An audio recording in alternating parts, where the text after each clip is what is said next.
When is enough, okay?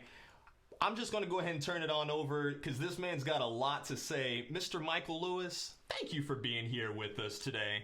Thank you for having me. It's an absolute pleasure. Absolutely, man. Definitely. We had some stuff that we had scheduled to talk about, but I want to kind of address that first as far as these gun shootings that keep on happening in schools. You know, I know that there's the two big sides that kind of talk about different ways of reform that we can go about. Do you have anything to kind of chime in on that? Where do you sit on that spectrum? What do you think could be done? I'm not the smartest guy in the room at all. Not even profess to be. I don't want to be that guy.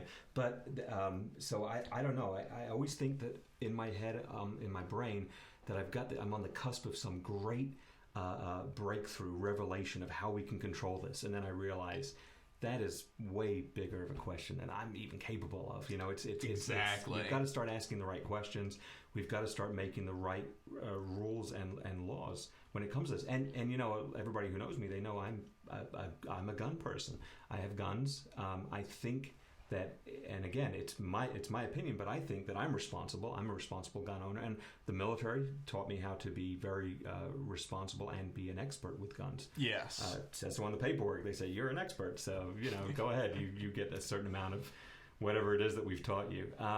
It's massive, and again today we get the news of another school shooting. Absolutely tragic. And everything that goes around that as well. One of the things that really is starting to bother me, though, is a little separate from guns, and I know that's the issue that we're talking about, but can we please start to have some responsible news media? And when I say that, not shove cameras and microphones in front of these crying children. Okay, they're running out of schools. These are young adults. They don't need that right now. They don't need to be exposed. For sure. I was listening to something on the way over here, and the reporter on the news was saying, we're not going to release the name of the shooter because under Texas law, we can't do blah, blah, blah, blah, blah, because they're 17 years old, they're considered a minor. But yet they're shoving a camera and a mic in front of these kids coming out of this high school. And they're crying, and the kids are so they either don't know how to process this, or they're learning to process this. They're trying to figure this out, and it's traumatic for them, and it's horrible, and it just breaks my heart that they have to go through this. So I would just wish the media would just back off, give us a big picture until we know the facts. For sure. So there's that, and then back to the gun debate, and we have to have responsible ways to own guns. I don't believe in getting rid of them. I do believe in the Second Amendment. I believe in all the amendments. I'm not going to pick and choose one over the other. A lot of people, I'm a Second Amendment guy. I'm an anomaly because, on one side, I still want, health care for everybody being, a right, not a privilege. Yeah. I lean towards the left, in my voting record, but I still believe in gun ownership and all the amendments to the Constitution. And it's important for me to put that out there as well so people don't think I'm one way or another. I don't think we have to go straight down party lines on belief anymore. I believe that we can kind of put together who we are by not just going, I'm a Republican or I'm a Democrat or I'm an independent. Because not everything fits that one mold. I think that's a really important point that you bring up, because one of our previous guests, Mr. Tim Canova, he's running on as an independent, so no party affiliation, because there is a lot of the left that he agrees with, pretty much, all majority of everything, but there's still some of those things, and the fact that, just kind of the game of politics can be a little bit of corrupt, and he feels, that there's some stuff that kind of went down, so... That is not wine, by the way. That actually is white wine. Vodka, actually. It's crystal clear. I thought I'm getting wine on this show, and it's actually, no, it's a very nice glass. But, plus I don't drink, so. Understood. But, yeah, I'm the same way with you as far as it's a big topic to bite into. It is. My roommates and I, we were talking about it a few days ago, but then, this happened, so it's like, wow, remember what we were just talking about? Changes that narrative, yeah. Yes. Wendy and I had that discussion this morning. We said, man, if we had kids, we would homeschool them, and then we At this point, yeah, that's what I was like, man, for whenever I get kids, I've been thinking about it now for the past 2 years, I'd say anyways, just kind of the way my life has taken a turn and really looking at the public school system and everything that kids learn in school anyways, and a lot of how they kind of behave, I want to homeschool. Right. Or have some kind of private tutor that, even though by that time maybe online, a lot of the virtual schools will be more of a thing. Sure. I have some kids that come to my public speaking workshop that they do that consistently, and they are top of their class. Just little 7-year-old kid doing algebra equations, like full on in his head. I say, if you can do it, so can my son and daughter whenever they get to that point. Well, but it also goes back to the belief that we like this public school system. We think it would be great for them to interact if we had kids. Again, we're not really kid people, so I don't know if that's in our future down the road. Probably not. We're both leaning towards no kids. 3 cats is more than enough responsibility for women fur babies right now. Yeah, got to have the fur babies. But we looked at that, and we know we if we did have children, we wouldn't want to like take them out and have them at home all day and kind of deprive them or rob them from that interaction in the public school system. Which we like the public school system. It worked for Wendy. It worked for myself. Well, I don't know, it depends who you ask. But so that's kind of where we are with that. But yeah, so this issue is really tough to tackle, and there are some common sense things that could be done immediately. Now, again, it's very new, and we're just learning about this. All the details are starting to unfold in Texas. But the first thing that I heard was this is a 17-year-old young man who did this, who committed this crime, and he had a shotgun and also a pistol and a rifle. And I'm thinking the biggest part that I take away from that was he's 17 years old. So why is he in possession of these weapons? So again, goes back to the basic common sense stuff. How did he acquire these things? Obviously, he acquired them illegally because it's not illegal for anybody under 18 to own them. So we got to address that issue. And the other thing is too, here in Florida, I can only address here in Florida because the gun shows, I go to them once in a while. And there's another one this weekend. There's one coming up here in Orlando this weekend. But at the gun shows, you can absolutely go in and make a person-to-person sale. So I can go up to you, and you could have a gun, and you could say, I want to sell this, and I could say how much, and you give me a price, and I give you cash, and you give me the gun. And that's all the information exchange. You don't know my name.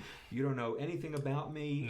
That seems like that's a problem. It doesn't put any kind of requirement to know how old I am. And, I know it's going to be hard to believe, but I get mistaken for 19, 18, 17 all the time. Really? No, never. I wish. But, yeah. No, actually, this year I turned 50, so in October. Happy birthday. Anyway, it's not till October, but I'm going to start like mid-August, I think. So right after Wendy's birthday, I'm going to start celebrating, some... That's a great milestone, half a century.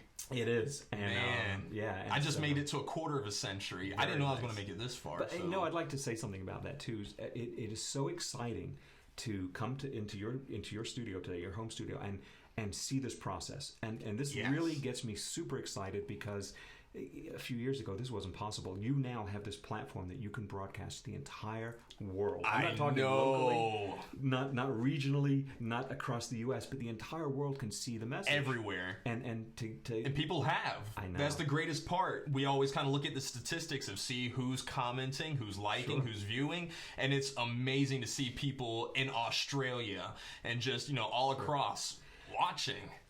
That gets me so excited because I'm a big technology user. Who isn't these days? But I like to embrace new technology, and a few years ago this wasn't even possible. Exactly. So now we have these platforms, and we're starting to see a lot of great messages. We're starting to see some junk too, but that's expected with any platform. But a few years ago this was limited to public broadcast segments, in the middle of the night, kind of Wayne's World only. And that wasn't bad. At least it was an outlet. But unless you have a lot of money, your message could not be heard. True. And now it's making us all into these wonderful broadcasters and having the ability to just set up a home studio and to do this and to speak to the world. It just opens up everything. It makes us more of that global planet that I like. My fiance was mentioning the same thing yesterday. She was on Facebook and saw that someone else had a Facebook show. She said, Royce, is this becoming a trend? It's like, yes. This was not possible a few years ago, just like you were saying. But now it's so easy if you commit to it. That's all it takes. And just, that steady growth, it becomes something amazing. And this is only episode 20. And feels only, but it's like, wow, we've made it to episode 20. But think about that for a moment. 20 episodes. That's huge. Exactly. 20 episodes 30 minutes apiece. Right. 30-minute episodes. 30-minute episodes is mind-blowing. I mean, you've put this together. You've done this yourself. You've done this with the help of Constant. Of course, who's great when it comes to this. But you've developed this system and put it into place, and you're actually doing it. And this is what it's about today. People come to me all the time and say, oh, they look at the outside and they go, oh, wow, you're an entrepreneur, you've done all right. And yeah, it's a struggle. It's a constant struggle. But it's because we have everything within this realm, this ability to be able to do these things. I tell them, if you want this as well, just go out and do it. It's not impossible. And I think we still put a lot of those old school barriers in the way of things. How am I going to make a TV show? How am I going to do a thing? Traditionally, you don't do it that way anymore. Yeah. You don't do the traditional model. You do this new modern.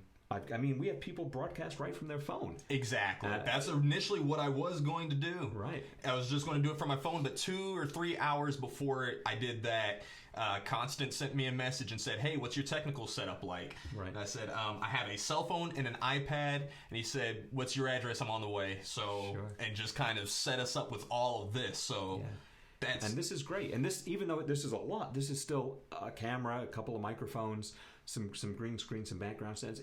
There's not a lot when you really look at it. Yeah. You strip everything away and you go, man, I can do this. And to see somebody do this, it's so refreshing. It's so nice. And I'm honored to be on the show with you, man. Absolutely. This is going to go places. I've seen it. I appreciate it. Yeah, really excited to be here today. I have a question for you. Are you vegan yet? Yes. Are you? I am vegan. Are you vegan yet? Oh, you're not here, so don't worry about it. I did want to ask, how did your vegan journey start? So, I'm an avid meat eater back in the day. Same. I was huge. One of my biggest what would you say goals for the year were to map out exactly when the McRib was coming from McDonald's. I was like a McRib fiend, Forget the fries and everything else. I'll just do 3 McRibs and what's funny is that thinking back, I do remember those commercials. Just everybody in my family talking about the McRib, but I was a Burger King guy, so I had nothing to do with the Burger King. Was one of my favorite spots too. Yeah. They used to have the delicious chicken sandwiches and all this other stuff in there, and nowadays, we look at it now. I look at it and I go, man, I was eating pure poison. I was killing myself. And I know what a lot of the audience members are going to think. That guy's vegan. It looks like he ate a vegan. I'm not sure. Listen, you can still get really big. You can still get fat being a vegan. You can. I like for them to know that there is diversity in there, because people will see me and they assume, oh yeah, of course you're vegan, man, like you're slim, blah blah blah. I'm like, bro, I've been slim my whole life. Being vegan doesn't have anything to do with that. I should exercise a little bit more to put on some muscle. I've said I like to be on the computer too much. I understand that, and I just really don't eat as much. Now I know my fiance is going to comment and say, boy, you breathe in food, but that's because I do it sometimes. But limited, right? Exactly, yeah. So no, that journey was crazy. I was just all into the meat and the McDonald's and the fast food. And I was traveling. I've always been busy, so it was constant life on the road. So it was fast food. It wasn't really much thought about eating. It was just, I'm hungry, time to shove stuff inside of me. That was it. And it was very much an unconscious process. But I started feeling terrible. I felt lousy, and so of course Wendy said to me, "Go see your doctor." This was 13 years ago, by the way. So I went to go see my doctor, and a great man, Dr. Murray Kimmel. He practices out in Brevard, and really nice guy, good sense of humor. As a matter of fact, he's so funny that I told him, I said, man, you need to stop doing doctor stuff and do stand-up. He's that good. and I'll explain, because he has a sense of humor. And I mean, I get it. He sees sick people all day. If you don't kind of laugh it off, you'll probably go crazy. So, for real. So, yeah, he said to me, well, let's do some blood tests. And this was back before you get instant, same-day results. So, everything seems to be instant now. And if it's not, then you're mad, and you're like, well, I don't have to wait. It's like, oh, yeah, because there's actually a process that has to happen for things. I'm so frustrated that they've got to actually extract the blood from my arm, put it in a vial, drive it across town. Someone's got to put it under a microscope and look at it, and then come up with an analysis, put it on paper, print it up, log everything, send the results back confidentially to my doctor. Couldn't it be just a shorter process? Why can't they just swab my forehead, you know? Like, just, oh, hey, we got it right out of your sweat. Why isn't it on my Apple Watch yet? Tim Cook, hello. Yeah, come on, I know you're close to that diabetes monitor. We saw that last year at CES. I know it's coming. It's going to be good. So anyway, I was feeling terrible. Get the results back. Doctor calls me up and he says, hey, you got to come in. And that scares you when they don't tell you anything over the phone. Yeah. So I went in and the doctor looks at me and he says, all right, Michael, look, bad news. You're diabetic. And yeah, it was shocking, man, to have a diagnosis like that. And I just looked at him kind of with a blank stare and I said, well, how did that happen? Well, silly, I should have known, you know, eating off McDonald's. And he looks at me, and this is why I say he should do stand-up. He goes, because you're a giant fat ass? And pretty much that was it. And he laughs. I didn't think it was that funny. And then he looks at me again. He goes, let me put it in layman's terms. He goes, look, everybody gets a lifetime sugar limit, and you ate all yours by the time you were 30. Again, funny guy. Wow. And that really isn't the cause of the diabetes, but we find out that sugar is not good. So after I kind of calmed down a little bit, he goes, look, don't worry about this. He goes, it's a $4 prescription at Walmart. That was exactly, my doctor says to me, he goes, $4, get a pill, go to Walmart, and you're done. You're cured.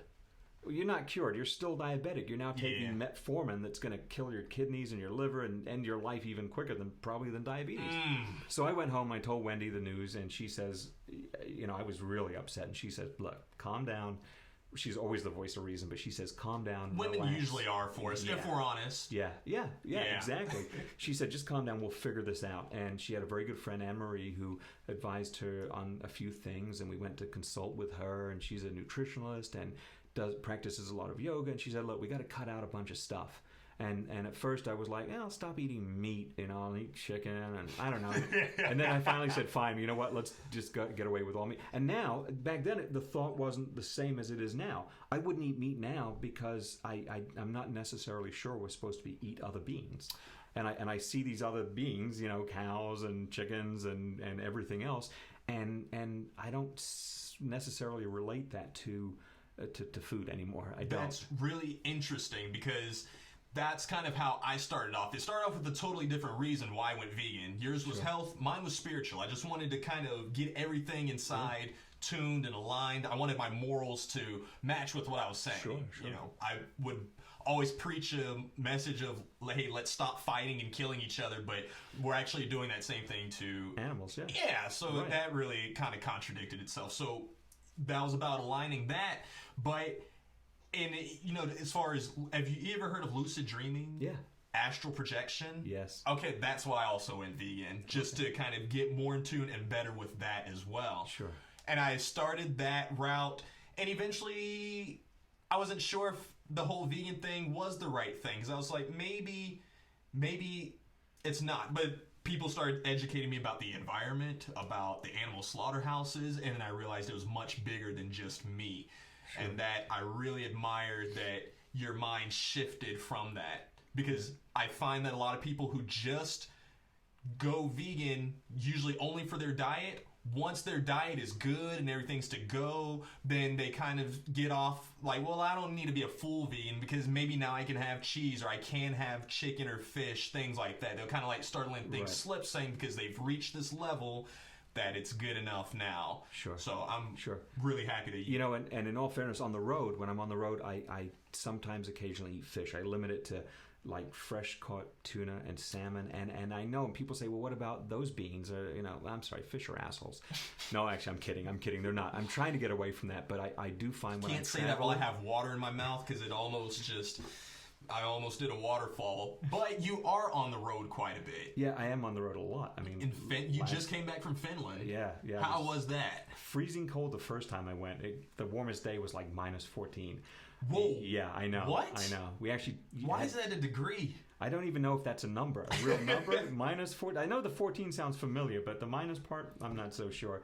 The Finnish people are surrounded by water, and they have a lot of salmon, and one of the national dishes is salmon soup, and I ended up eating that a few times, and it was all right. It doesn't affect my system, but I do want to get away from that. I don't want to eat anybody. That's the end goal here. So the veganism at home is very strict. We've been doing this a particular way at home, and And it's just been very good. So here we are now, 13 years from when this journey started for me. 13 years. 13 years. Wow. Yeah. And no diabetes. I'm sure I'm still diabetic, but no medication. It's all been suppressed. Blood sugars are taken normal. care of. I check my blood every 2 to 3 days. Just a finger prick, just to make sure that everything's normal. I can tell if my sugars are high. I can absolutely tell. I don't feel great. Oh wow! Yeah, so it is very sensitive. You become very sensitized to these, very sensitive to these things. And yeah, it's been a great journey. It's been fantastic, actually. The entire not eating meat has changed a lot of things for me. I love it. And I don't know. People say that, well, the way we're farm raising, cattle for meat. Is a horrible process, and even if you take all of that out of there, the stuff in America that we put into our supplies, into our beef, the steroids and the antibiotics and all this other stuff, it just translates right through to us. So we get all those same toxins. Exactly. That's another reason why I won't do it, can't do it. Sure. It's just I like for people to understand that. I want to ask, does your vegan lifestyle kind of mesh with the things that you do as far as your lifestyle? Because you've got a lot of things going on. A lot, yeah. I should be a thinner person for as much as I'm working. I really should. I don't know what. Maybe I got to get the doctor to check out why I'm fat still. Now I know the answer to that. By the way, that's just more exercise just because we just said that. You said that. Just because somebody's vegan doesn't mean they can't overeat. Mm-mm. By the way, Wendy has become this amazing chef when it comes to vegan stuff. She knew. Looks like I'm coming over then. Oh, you absolutely. I was going to bring some stuff.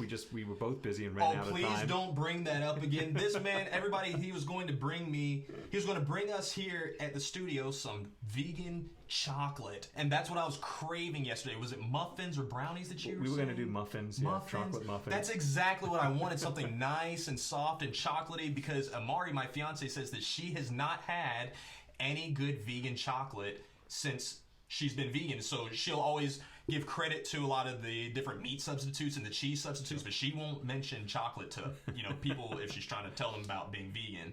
So can you please fix that? We will for fix her? that. I will definitely get some stuff over. So Wendy knew that if I was going to go down this journey and fix myself with nutrition, that I was going to miss certain things. So she absolutely studied and learned, and has her cookbook library is massive. I mean, she has just rows and shelves of these wonderful cookbooks, and every one of them has tons of paper marks in them, and post-it notes on certain pages, and notes taken in the books. They look like it looks like college textbooks in the kitchen, because everything's very detailed. She goes through and modifies things, but she learned to make so many wonderful things that I missed. When I was no longer just allowed to go get a candy bar, she said, "I'll make you raw vegan chocolate, and it'll be great." And she wasn't kidding. It's great. Wow. And think about this for a minute. Every birthday, she says, do you want me to make you something? I said, yeah, I really like this cheese. She makes a cheesecake. Now, think about that for a second. I can't have sugar or cheese. She makes a vegan cheesecake with no sugar, and you couldn't tell the difference. Wow. It's one of the finest New York style cheesecakes around. Oh, yeah. Oh. It's amazing. It's amazing. My only complaint is that the pan with the clasp on it that open is not big enough. It should be. It's this size, and it should be. Going back to why I'm a fat vegan still, this is why Wendy doesn't give me an opportunity to be thin, because she cooks everything that's wonderful. There is a solution to that. Is normally a lot of larger vegans, they'll find some of the smaller vegans and just kind of bring them over and say, hey, we're about to eat, and I think I can find one for you. Probably a really handsome black guy. And, you might be able to just say, this is for you, and, this is for me, so I can, and we just balance each other out. Or not, whoever that handsome black vegan is that you find, gotcha. Somewhere. Gotcha. I feel a hint coming on here somewhere. I like to kind of just plug those things in sometimes. Yeah, it's still important to eat proportionately, not just go crazy. For and I'm sure. still not there. Now, we did really step up our workouts in the last few weeks. Wendy said to me, we're going to go ahead and do a lot of walking, a lot more cardio. We're going to join a gym together, and she's been pushing me to do a lot of this stuff, which is fantastic. So that part's helping the journey as well. At one point, I'd gotten down to like 180, and I was super excited, and then I kind of stacked back on like 40 pounds, which is ridiculous. But yeah, you can still overeat as a vegan, but you're still eating healthy, which feels a lot better. So green smoothies every day, and We do a lot of greens. We try to do as much organic greens as we can. Just, For sure. Again, trying to limit the pesticides and the chemicals and everything else. Have you had spirulina? Oh, yeah. So we have a big jar of the powdered spirulina. That goes in the vegan, the green smoothies every day when we do those. I pretty much can tell you all the different kinds of kale. I mean, there's a lot of stuff out there. But then when you learn to understand how things taste and why they taste a certain way, and this is what Wendy's become an expert in, she can take something that's not even relatable to me in my brain to the food that she's trying to make, but it'll make it taste exactly like that. And by the way, you can still get a lot of stuff that's processed, and we're trying to get away from that too. Yes, that's what I try to tell people all the time. I love introducing Gardein to new vegans, to show them, let them know, like, hey, there's still, if you're on the run, if you don't know how to cook the things yet, then here's something good for you. But it's not the best for you, so just kind of work your way. Yeah, I mean, and Gardein, the Gardein section at our Publix is amazing. I mean, corn dogs. Never goes BOGO. Yeah, and chicken patties, fake chicken patties, and fake meat patties, and the stuff is fantastic. But again, it's processed. You have to really watch that stuff too. When you eat it. And there's nothing like, I mean, Wendy just puts these dishes together, and they're insane. Instead of meatloaf, it's a lentil loaf. And it's so good. You can do so much with lentils and quinoa with being a vegan. It's not even funny. One of the best vegan burgers I ever had, hands down. I had it at the Earth Day Festival at Lake Eola, and also at the Sarasota Veg Fest. There was this vendor. They had this lentil and quinoa burger, and I shedded a tear. I cried. That good. That good. Oh, and it was great because it didn't even taste like meat. A lot of people, I brag about the Impossible Burger because have you had that yet? Not yet. It tastes too much like meat, which tastes good, but it kind of gives me an eerie feeling, almost just kind of reminds me of that, like, I've had so much tasty food now that I don't crave this exact particular taste anymore, but that lentil and quinoa burger, I wish I remembered the name of the vendor that I got it from, because it was to die for. I cried. I'm happy to see that there are so many new choices coming. It used to be you go to a restaurant, they're like, yeah, we have a black bean burger, and that was it. And nowadays it is the quinoa, lentil, and the they'll come up with new combinations of things that aren't meat and make these great tasty burgers. There's a place right next to where we live, beachside as well, that's a little I forgot the name of the restaurant. Nice little place, but they do a great burger. And then last night we went to a new place, our second time at a place called Masa. It's in Indian Harbor Beach, just off of Ugali Causeway, beachside. And they did a little blue chip tortilla with roasted cauliflower, quinoa, a little spicy sauce, and then some pickled onions and a couple slices of radishes rolled up. And these were like $3 tacos, and they were amazing. Wow. It was like food truck tacos, and they were so great. And we're eating these thinking, there's no meat here. This is fantastic. Exactly. And we're getting full, and it was fun. And then ruin it all with a giant margarita. And I'm not saying I drank that, because I don't drink the margarita. Well, anyway, I've said too much, but no. You said too much? Yeah. They make a margarita that's so big, and poor little Wendy just wanted a little margarita taste, and she's not that big, and they gave her like a fishbowl. Oh, yeah. And then you feel guilty if you leave some, so anyway. I know how that goes. They're like, wow, I was not expecting all this. I guess I'm not driving today. Exactly. So, yeah, being the non-drinker, I kind of drove us home, and that was fine. But, yeah. I wanted to ask you a question. I wanted to ask, how did as far as your vegan lifestyle, mesh with the Jewish faith? Yeah, so my family is Jewish, and I look at it as something very cool. I'm not very Jewish at all now. Okay. I don't think I subscribe to any major religion. You sound like Royce Ashcroft. Right. I believe that if I want to believe in a creator or something bigger, that's kind of my thing. Mm-hmm. I'm not going to put it out there. I'm not going to say it is or it isn't. I'm not upset by people that have religious faith. That's their grounding. That's what keeps them together. And some people feel that is what they want to associate, and that makes them complete. So it's a great thing for anybody, if they have religion or if they don't. But in the Jewish faith, kosher is the big word, and so I did have a conversation with a rabbi, and I said, well, I keep kosher. Yeah, because I'm a vegan. It's easy. There's no meat in the house. And he looked at me and goes, so you're a vegan, huh? And I go, yeah. And he goes, well, that's cheating. And then he just laughed, so it wasn't really cheating, but yeah.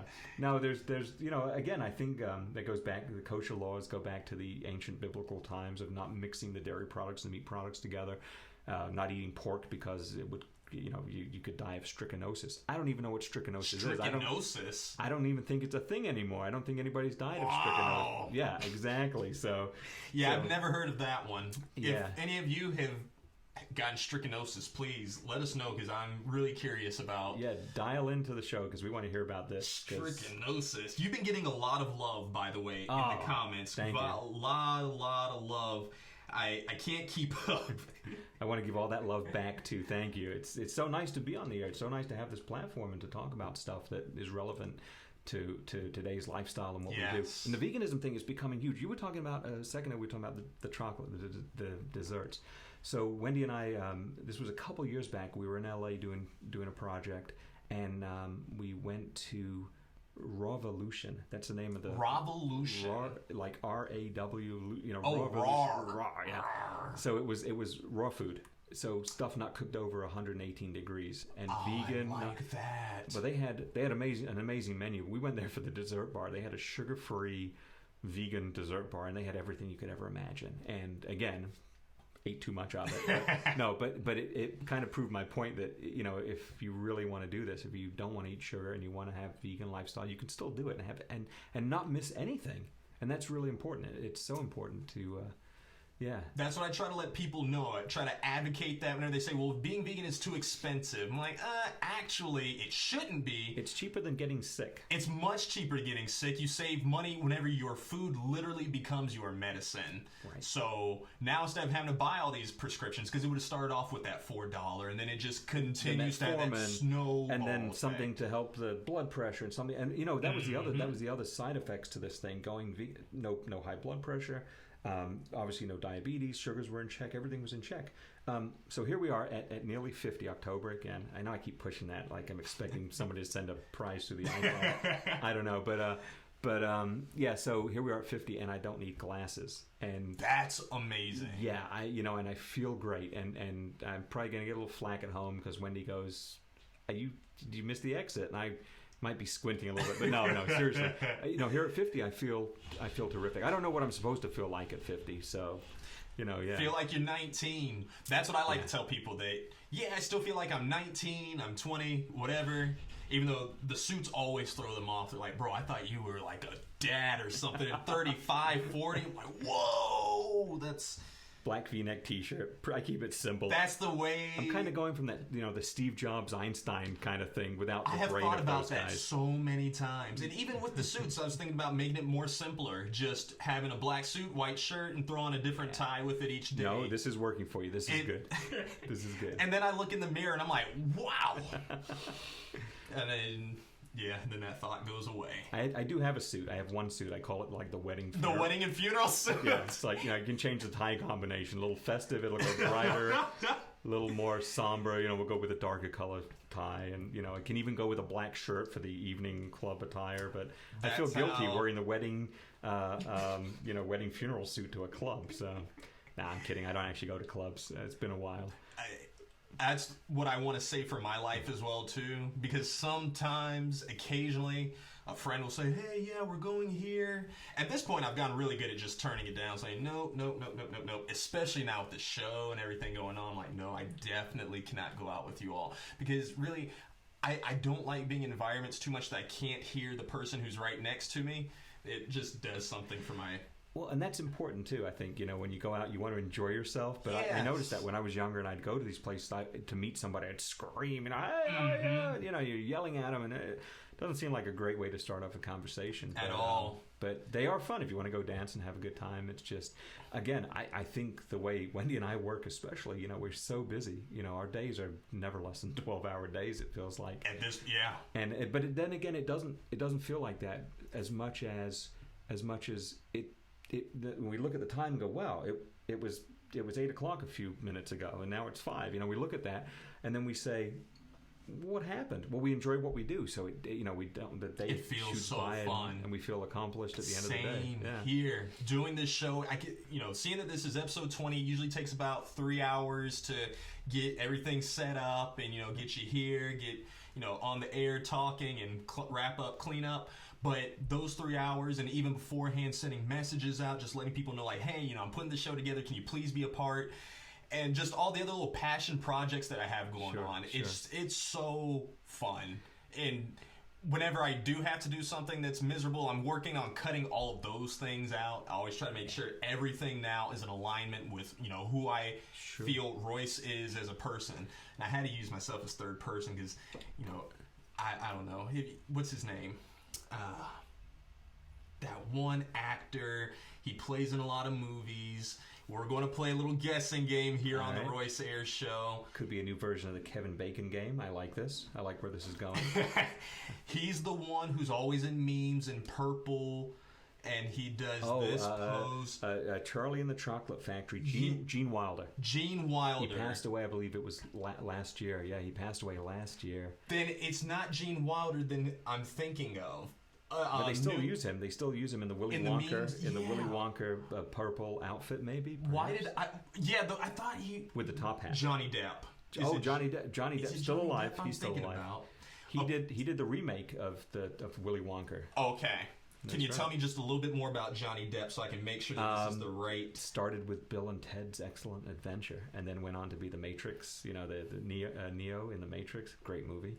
One of my top 25 now? I don't know. Top 25 movies? You have a list like that? I can't limit them down. I can't get them any smaller. I mean, top 10 was not going to work for me. There's just too many good films out there.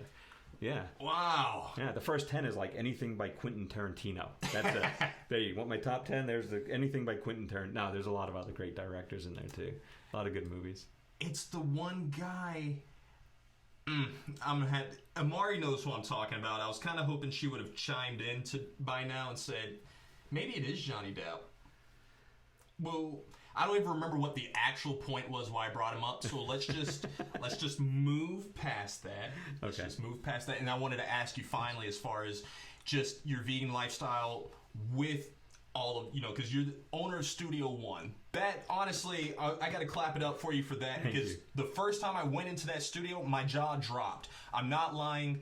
It was for Lizzie Lee's shootout, charity her event. 5th, yes. I know. And my fiance was just starting modeling at the time, so that was her first gig. We were just didn't know what to expect, and we walked in there, and it was the most fantastic modeling experience that we have had to date. Thank you. Lizzie puts on an amazing event, and it's all for charity. And I know. I think that's why it does really well. She's been doing this now 5 years. Now, hopefully, we'll do it again this year with her, and she's just a.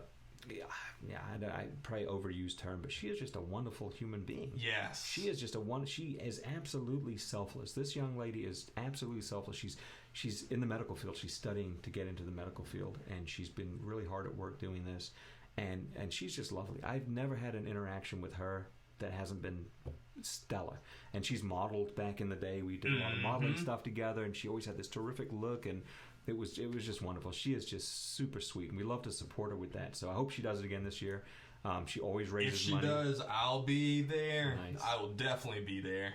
Nice. But how does the whole, have you been able to integrate your vegan lifestyle into your businesses? Yeah, in a way, yes, we have. We've been asked to do a few things for clients that make vegan products. Nice. We've also, every time we have a large scale production where we have craft services or catering for those not in the business, we always have to make sure we got vegan options. And one of the things that we've seen over the last little over 6 years now has been this larger trend to, hey, do you guys have vegan options? We have talent that's coming in that needs only vegan stuff.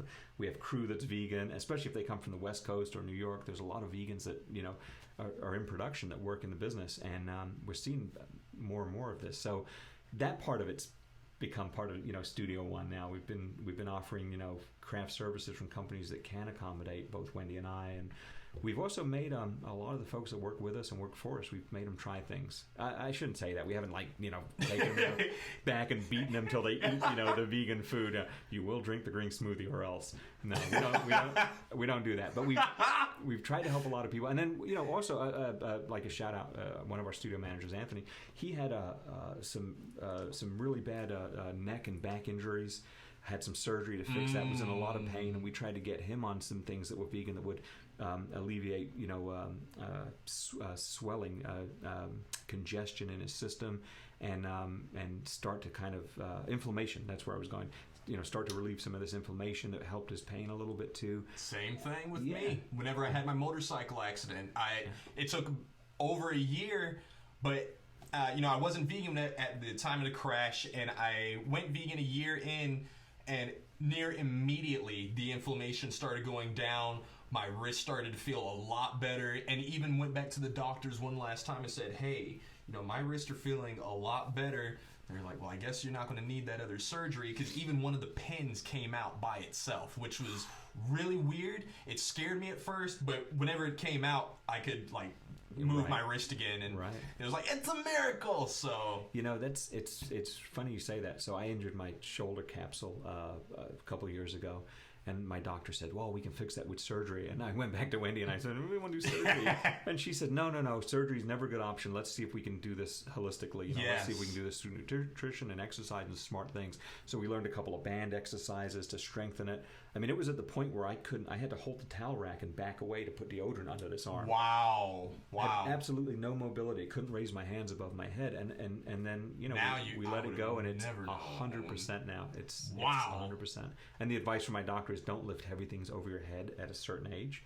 I'm not sure if that's true, but as we build up to it now with exercise, things are becoming stronger again and feeling really good. So, yeah, the vegan lifestyle, though, at the studio, it's good. And again, the studio is not in our home area. We live, an hour and a half away. Oh, wow. From the studio. So when we need to come to the studio, we put a lot of. Everybody says to me, "Well, you drive some old cars and stuff." Yeah, I don't want to put mileage on the new stuff, So we just drive the cars back and forth and try to accumulate the miles on the old stuff. Plus, we don't want to throw anything away. We drive our stuff till the wheels fall off, man. I'm not going to lie. We like to wear things out, Part of that kind of, don't want to be part of that post-consumer waste world. Yes. Or try to cut down on that, which Since is it's already too. here, just use it till I'm the same way with you. They get so annoyed at Publix when I check out at the grocery line because the spring onions are not in a plastic bag. I don't see the need for them. I'm going to wash them when I get home, I don't think there was anything terrible on that conveyor belt.